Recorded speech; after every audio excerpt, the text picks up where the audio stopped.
Choosing your gear can be very tough in Rise of Kingdoms. There are lots of different gear pieces. There are at least 50 or 60 gear pieces in the whole entire game. And today I'll be telling you the most important pieces from each tier of gear basically. We'll go from the grey up until the legendary tier. Some pieces are really bad and some are really good. Basically what I'm going to be doing is telling you the ones that will last the longest and give you the most value for your precious materials. This video is going to be an amazing video for anyone who's a low spender free to play, because gear is extremely important in Rise of Kingdoms. Trust me, you're going to want to check this out. So, just before we get started, I'm going to mention one thing. I'm going to go tier by tier. So we're going to start off with common tier. There's not much here. Then we'll go to the green tier. Then we'll go up to that blue, like middle tier. Then the purples. And then finally, we'll hit the most important legendary pieces. So let's just start off with the grey tier. There's actually nothing here that's relatively amazing. Nothing stands out too much. The only thing here that's worth it in the really early game is that sharp longsword, purely because it just gives a lot of stats and it's not too expensive, but nothing here you'll be keeping through the end game. The same can be said with the green pieces of gear. The only real good green pieces of gear are the Vanguard Halberd and the Vanguard Greaves. These are the only pieces of gear, to my knowledge, which give double stats for one troop type, and the Vanguard Halberd is actually really good. Like, this is probably the best cav weapon you'll get up until you get, like, I think it's the epic weapon. So having the Vanguard Halberd is going to last you a very long time. And if you're making a beginning cav march, it's really, really good. So I'll point that out. It is, I guess, a little bit expensive for newer players. 110 leather. It's not too bad. And then also for the Vanguard Greaves, it's 5% total stats, 1% of it being health. And then you would get that 2-piece set bonus. Once again, really good for a beginning cav march or if you're just starting to make one in SOC. And it's certainly a piece that you can keep for quite a while. These two pieces are the only real standouts of the green tier. Moving on to the blue tier, we have a few things. First off, a lot of people neglect the gathering gear, and I think the gathering gear is actually quite good. This is going to last you literally forever. So if you make gathering gear, you're going to have it forever. There's no gear sets really better than the blue set in my opinion. I think the other ones are too expensive for what they offer. So just getting at least a 2-piece set bonus on as many commanders as you can is perfectly fine with the blue set. You'll definitely be making your value back. 10%, 20% total gathering speed, certainly worth it. And if you get the 4-piece set bonus, you'll have 30% gathering speed, and you'll also have 20% troop load. I really like these. The whole blue set of gathering gear, doesn't matter which pieces, they're all the same basically. Every single one just gives 5% gathering speed. I think that's all of them actually. So if you are looking to make any harvesting gear or any gathering gear, certainly make these. I personally use them on my main and my farm. Now, also to note, for the earlier game, the windswept gear is important, so I do think that this is probably the best cav gear you'd get by KVK1. Using some type of windswept gear to get, like, I guess, a nice march speed advantage. It can also be used on a Belisarius or something like that to fill flags or jump through cities very quick. Then the biggest two things to note here, the Archer Commander's Heavy Armor. This will last you probably until at least KVK 3. It's fairly good and it's probably one of the last things you replace, only usually replacing it with the Legendary version, or you may consider the Epic version for the set bonus. The most important thing in the blue area though is the Gatekeeper's Shield. This shield's actually really, really good. Some players argue you can use it forever and there's nothing better, because if we go to the infantry weapons, there's really nothing amazing there. You've got 20% attack on the Shield of the Eternal Knight, and then for the Sakura Fubuki, I butchered that so badly, you have 13% attack. A talented Gatekeeper Shield's 10% health, I'm pretty sure. So really, really good right there. A lot of players just keep this forever and choose to make other pieces of gear with the materials they would have used on weapons, and I think that's certainly a valid choice. I personally think most free-to-play low spenders should just keep the Gatekeeper Shield. It's completely fine. And for most players, you don't really need to bother going up to the Legendary tier. The only time Legendary tier would be better is if you're going to get a set-piece bonus, like the 4 set-piece bonus on infantry to get the march speed. Or if you're going for, like, I don't know, maybe you really want to try and talent the Shield of the Eternal Empire. If you talent the shield, you could consider using it over the Gatekeeper Shield. However, this item is just such high value, it's probably one of the best items any player could make, especially if you're getting an infantry march. So moving on to the Epic tier, the best thing in the Epic tier is actually the accessories. So the Silent Trail and the Delane's Amulet are actually two very, very important accessories. So you may look at the Silent Trail and think, that's nothing too amazing, like decrease rage by 10 every time you do a normal attack. It's actually very, very good. This is going to be decreasing rage, and we know that if you decrease rage, basically you're lowering their rage cap. So decreasing rage is a really, really powerful thing, and having it as an accessory that's an epic accessory, and these are very easy to get. You just basically get them from the monthly events. They're like I think it's like a seasonal event that comes around. These are great. So if you need an accessory slot, trust me, get a Silent Trial. And then Delaine's Amulet actually reduces the counterattack damage you take by 5%. So if you're hitting a march and they attack you back, you're going to take less damage. Another thing of note in the accessories for epics is the wind scars. You could consider using this on a slow infantry march, especially KVK 2 and 3. This is really good since you don't have crystal tech. But after that, it does lose its value a little bit, so I don't really think it's a very good gear piece. Another standout of the purple set is actually this revival set here. For most archer players, if you're not going to go for legendary gear, this is going to be the best you're going to get. Getting the revival set plus the golden age weapon plus the flame treads is actually very good. It's going to bring you the best archer set for a very, very cheap price, and there are better options, but this kind of gets you at least 75-80% of the way there, and it's definitely much cheaper than going on legendary sets. Trust me, legendary sets are bloody expensive. That also brings me on to the best epic thing in my opinion, and it's the flame treads. If you have an archer march, these can stay with you the whole entire game. I made a video where I discussed all about archer gear, and in that video I talked about the flame treads. One of the best boots in the whole entire game, and I kept them throughout the whole game, even if you're wailing. So they are just such a good item. In total, you get 7% of health, and they just outpower a lot of the other archer boots, like Dragon's Breath is 7.5%.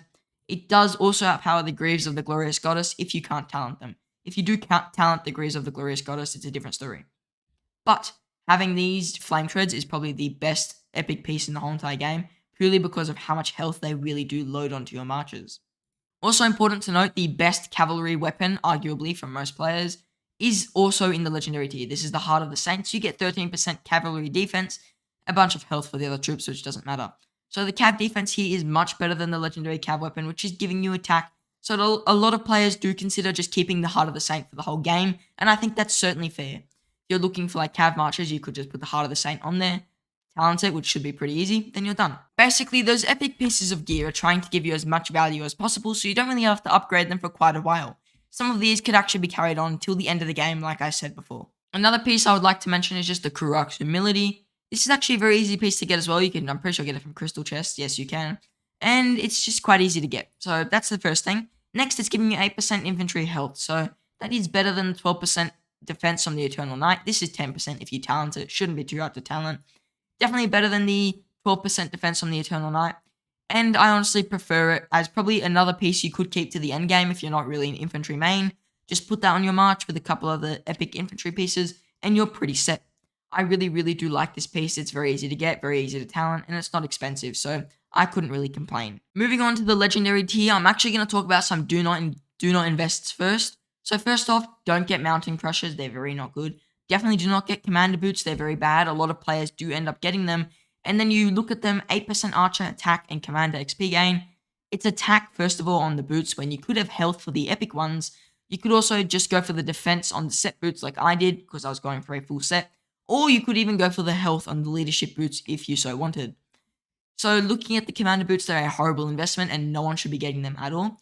Tassets of the War God is also actually in the same boat in my opinion.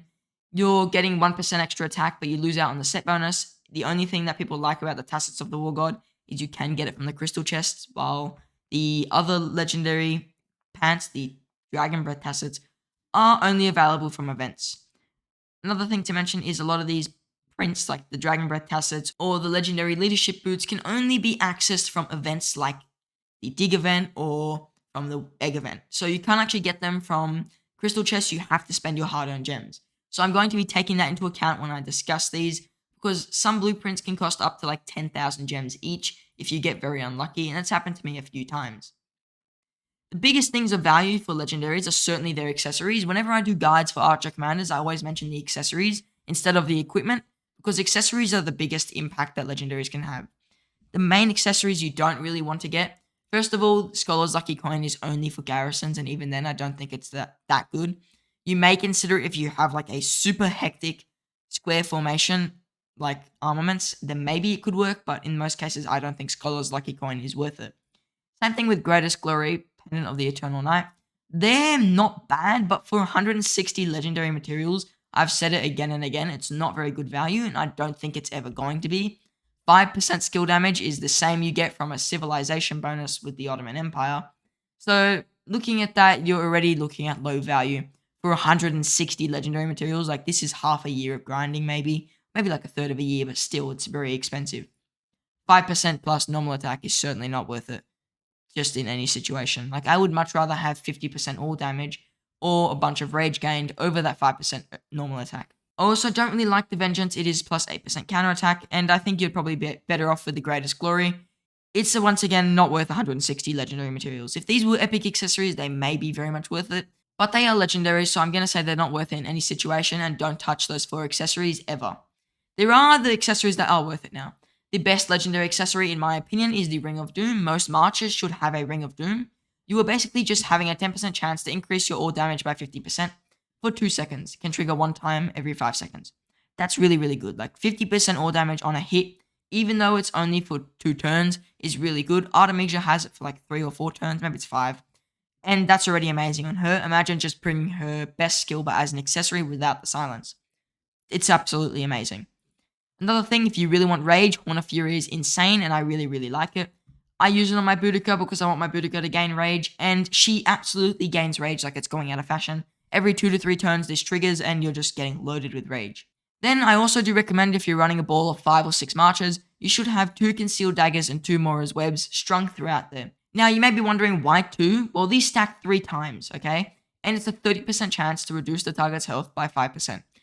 If you want to get it so that they stack up to 3 times quite consistently, you do want to have 2 concealed daggers or 2 Mora's webs, purely because if you can get them to stack, it means that the health debuff is going to keep refreshing, and that's really, really good. It also means that you're going to keep that debuff up for longer. Keeping a debuff up as long as you can is obviously better, and you definitely have a much better chance. A 60% chance per turn to get one of these to trigger is much better than a 30% chance per turn to get them to trigger. The best thing about these accessories is they actually do not get affected by commander active skill debuffs or passive skill debuffs. They are their own debuff, and they will stack with them. The other 2 accessories are only support accessories, so if you're going to have these, maybe 1 per murder ball at max.